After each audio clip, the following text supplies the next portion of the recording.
Good morning, everyone. This is Laoshi Laurince McElroy. Maybe that's obvious this time because it's the Laoshi Laurince McElroy Facebook page. As I announced yesterday, or not yesterday, Monday, thought I'd do a little live session this morning from the beautiful Water Tiger School office. We've done a few YouTube videos from this location, sort of the random points discussions have been broadcast or recorded in this office. But anyway, so what I wanted to do this morning was spend a little bit of time talking about habits. Now, I was thinking about in the session description and finding a quote on habits, but most of the quotes on habits that I have are how bad it is to fall into habit. I might say that it's not so bad to fall into a habit if it is the right kind of habit, if you will. But we do tend to do things, just because that's the way that we always do them. And this discussion came up, in a remote session recently in the studio. And I went to my old standby, and that's where I'm going to start this morning. In that, there are certain, I don't know if you could call them gestures or physical positions that we take simply out of habit. And I use these examples to point out that, yeah, we've sort of wired ourselves this way, but we're not necessarily hardwired to do these things in a particular fashion. Sometimes there are, extenuating circumstances, that sort of thing, shoulder impingements, wrist flexibility issues, that sort of thing, that may cause us to make these particular choices, but we need to investigate that. We need to ask ourselves, why do we do this?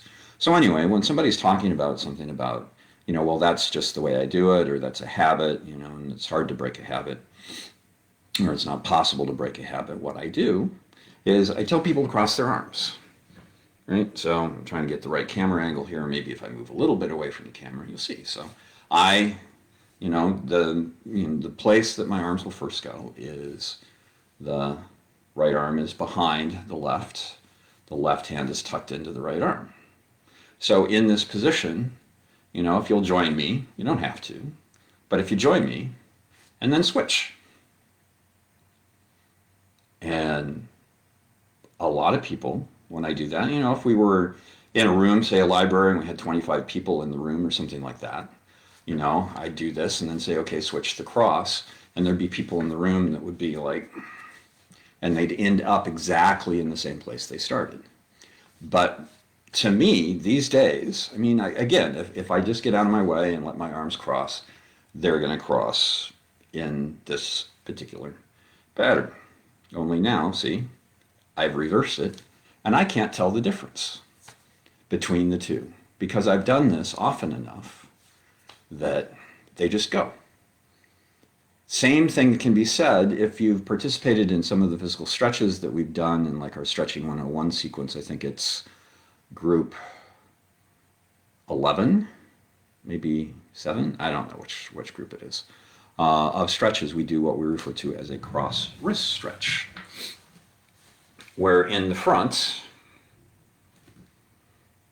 right, palm to palm, and again, sort of the same thing. We're probably going to have a default setting. Do it the other way.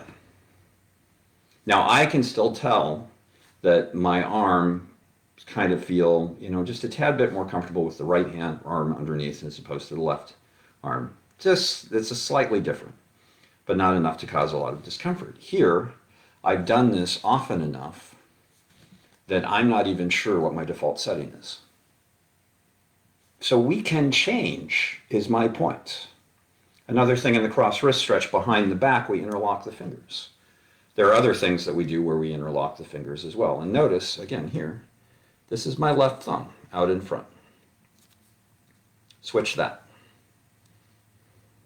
That too will probably feel weird at first.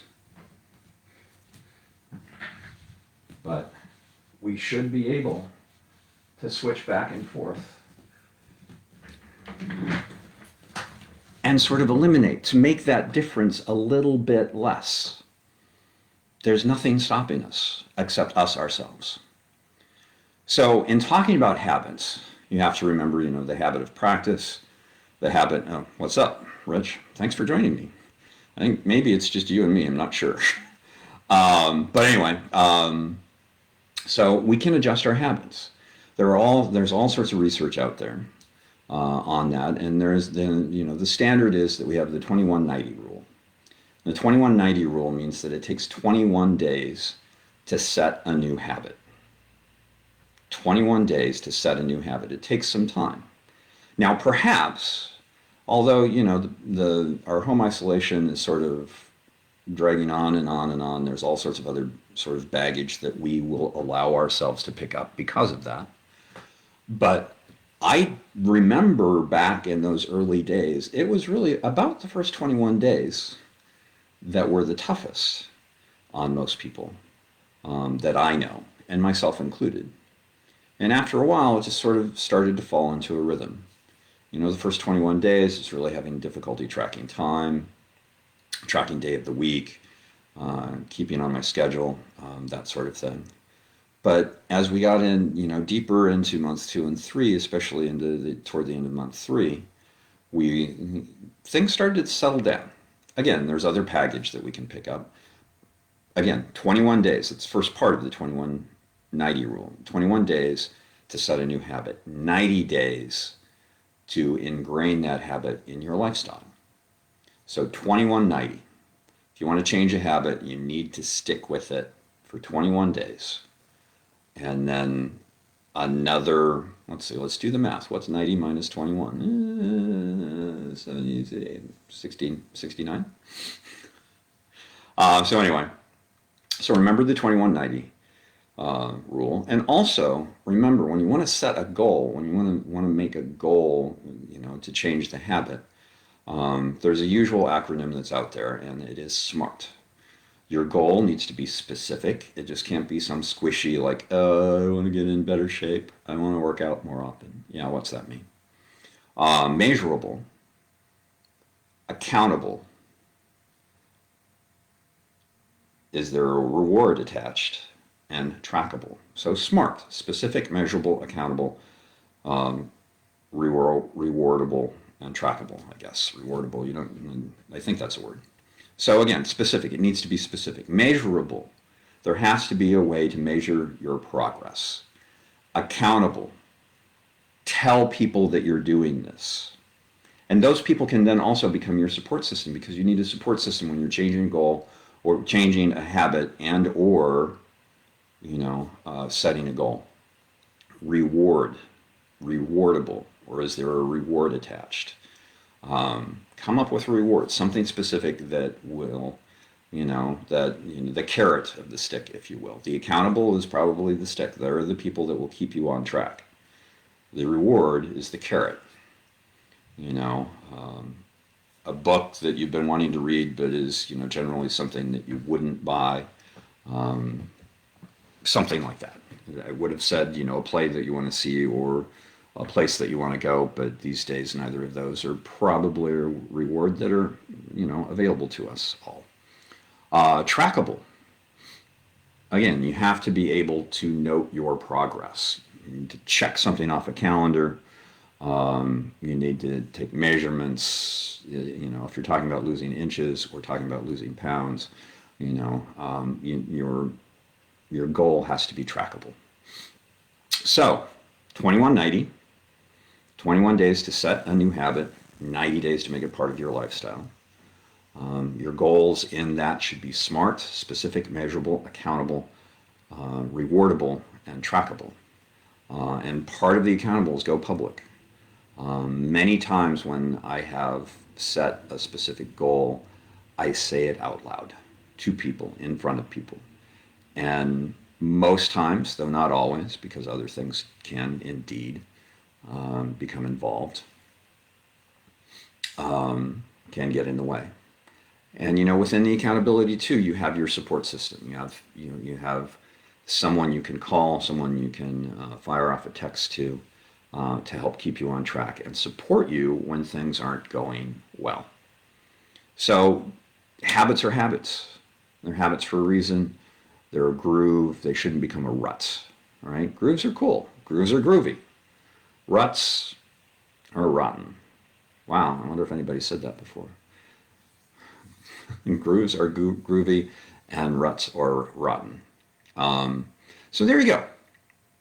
I want to close this, however, with one particular quote, not one specific about habit, but it's from Kenneth Blanchard.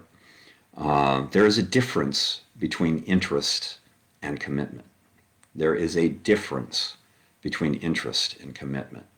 When you're interested in something, you do it only when it's convenient. When you're committed to something, you accept no excuses, only results. So there you go. Just a few minutes on habits. I hope, as always, with these little sessions that I've been involved with Water Tiger School on their page and on our YouTube, on Water Tiger School's YouTube channel, continue to be helpful in these trying times in which we find ourselves.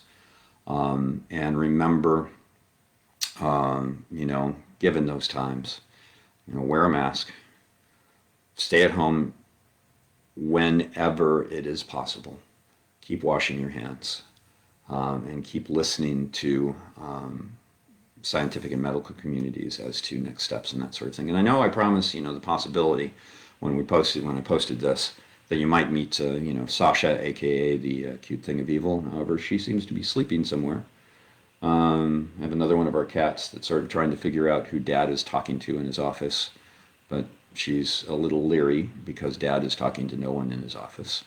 So I apologize. No furries in this particular session. And also, I just want to note that most things Water Tiger and Laoshi are going to go dark from the 15th through the 22nd.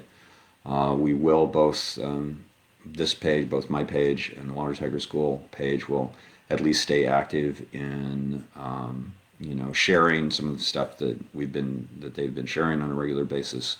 And we'll at least have a daily quote during these times. So there you go. Thanks for, watching. And as always, I hope you got something out of this. Take care. Be safe. And we'll catch you another time.